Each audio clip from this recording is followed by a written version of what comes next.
Este é o canal Biomarrila, conhecimentos de biologia para você, e nesta aula nós vamos falar sobre angiospermas, sua sistemática e suas características.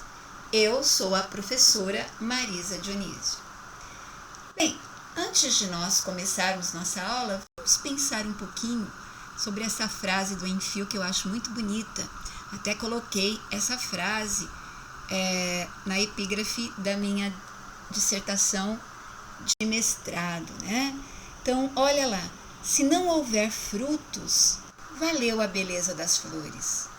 Se não houver flores, valeu a sombra das folhas. Se não houver folhas, valeu a intenção da semente. Essa frase é de um pensador brasileiro, né? Que eu me lembro dele na década de 70, 80, chamado Enfio. Vamos lá, vamos trabalhar com as angiospermas, que dão flores, frutos, sementes, e as suas sistemáticas, a classificação dos grupos de angiosperma e as suas características. Bem, angiosperma é uma palavra que deriva da palavra angio, que significa envoltório, e da palavra esperma, que significa semente. Então, nós podemos observar daqui que angiosperma é um grupo de plantas que produz uma semente circundada, envolvida por uma estrutura, por um envoltório. E este envoltório nós chamamos de fruto. Então, as angiospermas constituem um único grupinho de plantas capazes de desenvolver frutos. E ter fruto envolvendo a semente foi uma característica tão boa, né? Que favoreceu tanto a vida das angiospermas, que hoje as angiospermas conquistaram o ambiente terrestre e elas constituem o maior grupo de vegetais do planeta. E o número de espécies de angiospermas corresponde a 2/3 de todas as espécies de plantas que nós conhecemos.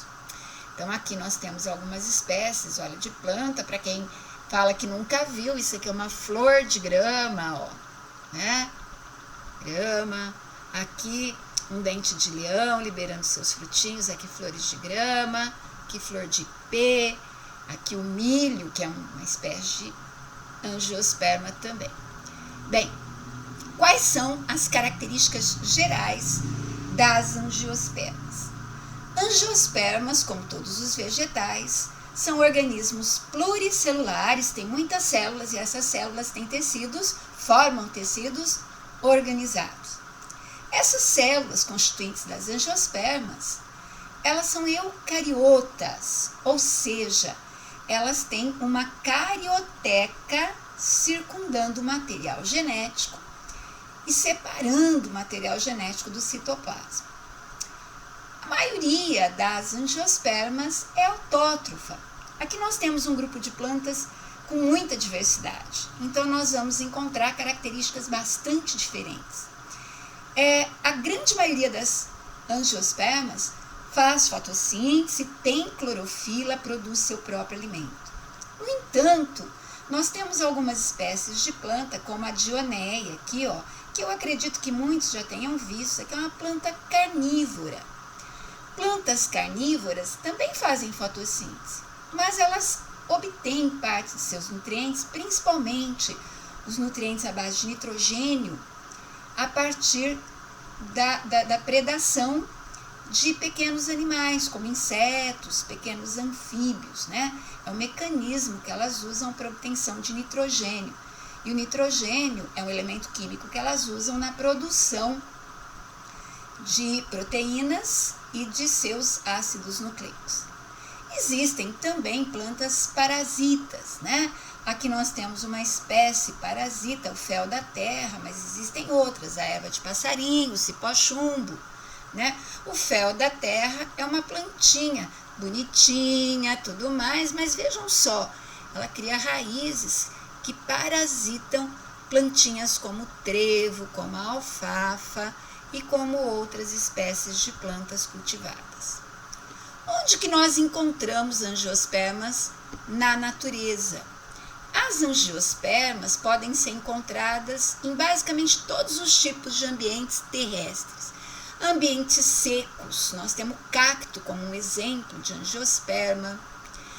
Ambientes úmidos, ambientes quentes, ambientes frios, lugares altos, lugares baixos. Em basicamente todos os ambientes terrestres nós encontramos angiospermas. Também encontramos angiospermas em ambiente de água doce, né? Aqui um exemplo é a Vitória regia, uma planta aquática dulcícola, de água doce.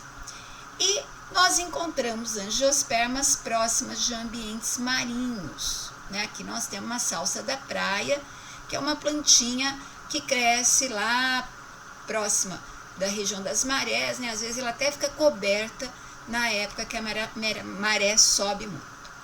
Bom, como todos os vegetais, as angiospermas são plantas embriófitas, né? Ou seja, elas têm um embrião dependente da planta mãe. A planta mãe nutre e protege o seu embrião, mas isso não é novidade, porque desde as briófitas as plantinhas já desenvolveram o embriofitismo.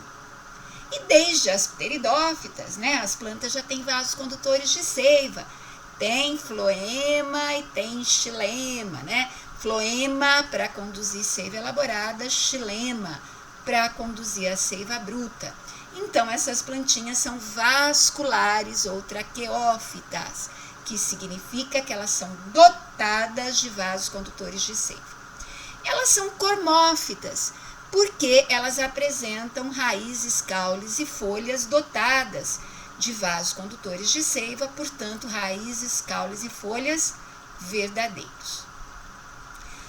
Uma característica que apareceu no grupo de planta anterior a este, que é as gimnospermas, é que, assim como as gimnospermas, as angiospermas são fanerógamas. Ser fanerógama significa que ela tem estruturas reprodutoras macroscópicas. E olha que lindo! Essas estruturas são as flores, né? Flores são estruturas relacionadas à reprodução, né? E flores verdadeiras só aparecem nas angiospermas. Justamente por ter flores verdadeiras, as angiospermas são chamadas de antófitas. Antos, flor, fitos, plantas, plantas produtoras de flores verdadeiras. E as angiospermas, também não é novidade, isso apareceu pela primeira vez nas gimnospermas, elas são espermáfitas ou espermatófitas, isto é, elas produzem as sementes, né, que facilitam a dispersão dessas plantas. Bem, também é uma característica aqui que já tinha aparecido nas gimnospermas e foi muito legal, então continua nas angiospermas. Elas são sifonógamas, isto é, as angiospermas formam um gametófito masculino chamado tubo polínico. O tubo polínico, gametófito masculino, surge a partir de um grão de pólen, mas ele se desenvolve, ele cresce no interior da estrutura feminina. E aí a grande característica das angiospermas, plantas produtoras de frutos, são as únicas plantas na natureza que produzem frutos envolvendo a semente, tá? Então, toda vez que se descreve uma planta, pode-se falar 1000 características. Se essa planta produz frutos, essa planta é uma angiosperma. Bem, como as angiospermas se deram muito bem no ambiente terrestre, se proliferaram, né? Eu falei para vocês, 2/3 das plantas conhecidas são angiospermas. Nós subdividimos as angiospermas em 2 grandes grupos. As monocotiledôneas ou liliopsidas, como o arroz, o milho, o trigo, a grama, a cana-de-açúcar e o lírio, né? Aqui, olha, nós temos as liliopsidas ou monocotiledôneas e as dicotiledôneas ou eudicotiledôneas, também chamadas de magnoliopsidas, como feijão, tomate, a macieira, o pessegueira, a roseira e grande parte das plantas aí que nós conhecemos no nosso dia a dia. Bem, não dá pra gente ficar citando, esta planta é monocotiledônea, aquela é eudicotiledônea ou dicotiledônea. Então, o que nós fazemos? Nós vamos identificar algumas características básicas que diferem esses dois grupos de plantas, que me permitem distinguir plantas monocotiledôneas de plantas eudicotiledôneas. Começando pela raiz. Nas monocotiledôneas, a raiz é uma raiz que nós chamamos de fasciculada ou cabeleira, olha só. É uma raiz que tem feixes, né, de raízes mais ou menos com o mesmo grau de desenvolvimento lateral. Elas até podem ter raízes mais longas, mas sempre com o mesmo desenvolvimento lateral. Não existe uma raiz principal. É a raiz da grama, a raiz do milho, a raiz do trigo. Nas eudicotiledôneas, nós vamos ter uma raiz principal, que nós chamamos de raiz axial ou pivotante. Essa raiz principal, ela forma posteriormente raízes secundárias. Então, nós dizemos que as eudicotiledôneas têm raiz axial ou pivotante. É a primeira diferença entre mono e dicotiledôneas.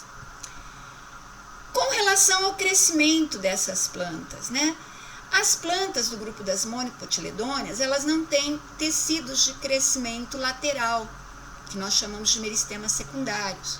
Então, elas crescem no sentido longitudinal, elas crescem apenas em comprimento. Nós não encontramos monocotiledôneas com caules de grande porte, caules com crescimento diametral. Por que não?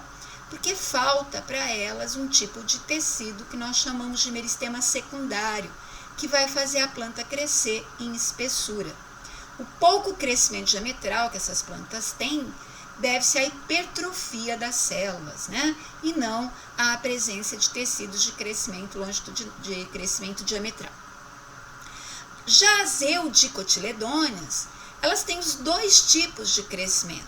Crescimento longitudinal, que é o crescimento em comprimento, e o crescimento diametral, que é o crescimento em espessura. O crescimento longitudinal nós chamamos de crescimento primário. Então, monocotiledôneas só tem crescimento primário. E eudicotiledôneas tem crescimento primário e tem crescimento secundário. E isso se deve à presença de tecidos secundários, chamados de câmbio e filogênio, que são os meristemas secundários. Quando nós analisamos ao microscópio a estrutura interna de um caule de monocotiledônea e de dicotiledônea, nós também percebemos algumas diferenças. Olha só, em um corte transversal, nós observamos as estruturas, os feixes de xilema e de floema, que nós chamamos de feixes liberolenhosos ou feixes vasculares. Nas monocotiledôneas, eles se espalham no interior do caule, né? Nós dizemos que eles ficam dispersos no caule e nós chamamos essa estrutura de estrutura atactostélica. É uma estrutura irregular. Já nas eudicotiledôneas, os feixes vasculares, olha aqui, ó, feixes vasculares, eles se dispõem em círculo, xilema e floema dispostos em círculo. Então, nós temos aqui, olha, o floema, aí aqui, ó, é dicotiledônea, então eu tenho o meristema secundário, que é o câmbio, e aqui por dentro o xilema, né? Isso é um feixe vascular. Como que ele se dispõe? Ele se dispõe em círculo próximo à casca. Então, nós dizemos que ele tem uma distribuição mais regular, e nós chamamos essa estrutura de estrutura eustélica. Outra diferença básica entre mono e dicotiledônea, que é facilmente visível por nós, é a estrutura da folha. As folhas apresentam essas linhas, né, que nós chamamos de nervuras. O que é nervura, que a gente vê aqui por fora nas folhas, ó, nervuras, por dentro são vasos condutores de seiva, são feixes vasculares. Esses feixes vasculares, eles se dispõem nas monocotiledôneas de forma paralela. Então, as folhas das monocotiledôneas são folhas mais alongadas com nervuras paralelas. Daí nós chamamos essas folhas de folhas paralelinérvias, ó, nervurinhas paralelas. Já nas eudicotiledôneas, as folhas têm uma nervura principal, olha, uma nervura principal maior, e essa nervura principal se subdivide em nervuras secundárias, né? Que vão se subdividindo também, formando uma trama, formando uma rede, formando um retículo. Daí nós chamarmos a estrutura, a distribuição das nervuras nas dicotiledôneas, ó, nervura principal e as nervuras secundárias, formando redes, né, de folhas reticulinévias. Ó, névia é a nervura, reticuladas em rede. Ou peninévia, em forma de uma pena, porque por causa desse eixo principal, da qual saem as nervuras secundárias. Outra característica básica que me permite distinguir monocotiledôneas de dicotiledôneas é a distribuição das peças florais. Peças florais são as pétalas, os estames, as sépalas, né? Nas monocotiledôneas, nós dizemos que são flores trímeras. Por quê? Porque elas têm peças florais múltiplas de 3. Então, nós vemos aqui, ó, um lírio, por exemplo, ó, que a gente tem 1, 2, 3, 4, 5, 6. Elas formam círculos em forma de 3 aqui, ó. Por isso, flor trímera. Tri3 meros parte, né? Se você contar a quantidade de estames, que são essas estruturas aqui, nós vamos ter, ó, 1, 2, 3, 4, 5, 6. Essa aqui do meio é a estrutura feminina, não é um estame. Então, são 6 estames, sempre múltiplos de 3. Daí o nome flores trímeras. Já as peças florais nas eudicotiledôneas podem aparecer em múltiplos de 4, como aqui, ó. Aqui nós temos uma flor tetrâmera, que apresenta peças florais múltiplas de 4, característica das eudicotiledôneas. E aqui as flores pentâmeras, que apresentam peças florais múltiplas de 5, tá? Então, a flor pentâmera e flores tetrâmeras, característico das eudicotiledôneas. Flores trímeras, características das monocotiledôneas. Outra característica básica é a distribuição de estruturas chamadas carpelos nos frutos, né? Carpelos são as regiões onde estão os óvulos nos frutos. Nas monocotiledôneas, os frutos costumam ser subdivididos em 3 carpelos. Olha aqui, olha. Este é um fruto de uma flor chamada açucena, né? Aqui nós temos um carpelo, 2 carpelos, 3 carpelos. Aqui o fruto com 3 carpelos de uma monocotiledônea chamado pepino africano. Ó. Você pode ver, ela subdivide aqui, ó, 1 carpelo, 2 carpelos, 3 carpelos. Flores trímeras, né? Flores múltiplas de 3. Frutos múltiplos, que tem carpelos múltiplos de 3. As eudicotiledôneas seguem o esquema da flor. Se a flor é tetrâmera ou pentâmera, nós podemos ter frutos com 4 ou com 5 carpelos. Então, aqui um fruto de pimentão, né, o pimentão cortado transversalmente, mostrando aqui os 4 carpelos. Aqui uma goiaba, ó, um corte transversal, um desenho, né, de goiaba, ó, 1 carpelo, 2 carpelos, 3 carpelos, 4 carpelos, 5 carpelos. E aqui o tomate, ó, 1 carpelo, 2 carpelos, 3 carpelos, 4 carpelos, né? Múltiplos de 4. O pólen também pode servir para diferenciar monocotiledônia de dicotiledônia, de eudicotiledônia. Vejam aqui, ó, eu tenho pólen de monocotiledônia que tem apenas um poro. E os pólens, os grãos de pólen das eudicotiledôneas ou dicotiledôneas com 3 poros. E, finalmente, a principal diferença. Por que monocotiledônia chama-se monocotiledônia e dicotiledônia ou eudicotiledônia dicotiledônia? Vejam, mono 1, di 2. O que é 1 aqui nas monocotiledôneas? É uma estrutura de nutrição chamada cotilédone. Cotilédone é uma estrutura que vai aparecer no interior da semente que está relacionada à nutrição do embrião. Então, as monocotiledôneas, como milho, trigo, arroz, elas têm sementes com apenas um cotilédone. E as sementes das dicotiledôneas, elas vão ter 2 cotilédones. Vejam, aqui é um cotilédone, aqui é outro cotilédone, que é uma sementinha de feijão, que é uma dicotiledônia. Por isso, quando a gente parte longitudinalmente o feijão, ele se divide igualmente em 2 partes. É muito fácil dividir o feijão em 2 partes, se a gente cortar a semente do feijão na longitudinal. Por quê? Porque nós separamos os 2 cotilédones que formam a semente do feijão. Então, o feijão tem uma semente com 2 cotilédones, tá? Estruturas presentes no interior da semente com função de nutrição. Mostrando aqui um embriãozinho, ó, de uma magnoliopsida, que é a eudicotiledônia, contendo 2 cotilédones, e aqui a estrutura da liliopsida, contendo 1 cotilédone, lembrando que liliopsida é a monocotiledônia. Um resumo aqui, né, das monocotiledôneas e dicotiledôneas, que é o termo que nós usamos mais. Principal característica que dá nome aos grupos, né? Monocotiledôneas têm sementes com 1 cotilédone, dicotiledôneas têm sementes com 2 cotilédones. Nas monocotiledôneas, as folhas são paralelinérveas, porque as nervuras são paralelas.